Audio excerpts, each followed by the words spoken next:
Thankfully, there's not going to be much regulation of AI, at least for now, but it's just too hot-button of an issue for the politicians not to do it soon. So this is a limited time offer on the good news, but Trump has refused to sign the executive order on regulation of AI. Of course, the news media is blaming it all on pressure from Silicon Valley giants, but we'll get there. Trump had already sent out invitations to the signing ceremony scheduled for Thursday afternoon, but hours before, he called it off because he didn't like the draft of the order. Unfortunately, they don't publish proposed executive orders, so we don't know exactly what it said. But Trump said, quote, "I really thought that could have been a blocker, and I want to make sure that it's not." Calls for the EEO came after the recent bout of fear-mongering of new AI models such as Anthropic's Mythos that can find and exploit security flaws in computer code. Of course, the media always fails to mention that this is exactly what security researchers need to do, and it's the only way we can find out what they are and fix them. But then, fear has always gotten more clicks than truth. So supposedly, the draft was made to balance safety concerns with the health of the industry. Yeah, balance. We know how that always goes, don't we? It would, at the very least, have meant a 90-day delay before the release of any model, so agencies could vet the model for problems before the evil hackers and Chinese spies or whoever got a hold of it. One part of the draft said, quote, "Nothing in this section shall be construed to authorize the creation of a mandatory governmental licensing, pre-clearance, or permitting requirement for the development, publication, release, or distribution of new models, including frontier models."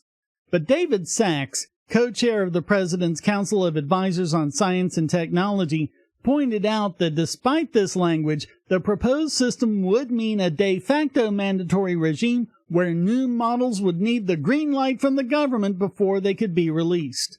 There were debates late into Wednesday night, with some in the administration saying that, without review, China would be able to use these new models to attack the United States. Others, including Sachs, warned that slowing down innovation could make the U.S. lose the AI race to China, who, after all, have plenty of perfectly competent models of their own. Sachs also pointed out that the review system could be abused by a future administration, pointing to the kind of crap Biden did during his term. Wow, someone with an ounce of sense for once.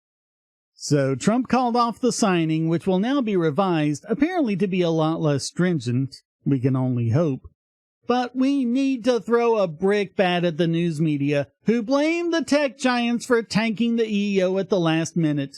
For example, TechMeme posted on X, "Last-minute calls with Elon Musk, Mark Zuckerberg, David Sachs, and others helped persuade President Trump not to sign the highly anticipated AIEO, Washington Post." But Elon Musk replied, "This is false. I still don't know what was in that EO, and the president only spoke to me after declining to sign." But several news outlets said otherwise, relying on unnamed sources. Yeah, we know how that goes, don't we, regular listeners? We've seen clearly over the 15-year history of this podcast how the regulatory state has the news media in its deep pockets. But Trump made at least one good appointment in Sachs, who understands the issues and seems reluctant about a fear-mongering. Remember that none of this is about keeping you safe. They don't care about you. They want to weaponize government to control technology and the internet, as they've always tried to do. They know what a threat to their power structure AI ultimately represents. They spent months fear-mongering about a new technology, tried to slip in a terrible regulation, Trump didn't fall for it, and now they're screeching their lies on social media. In other words, it's another typical day in America.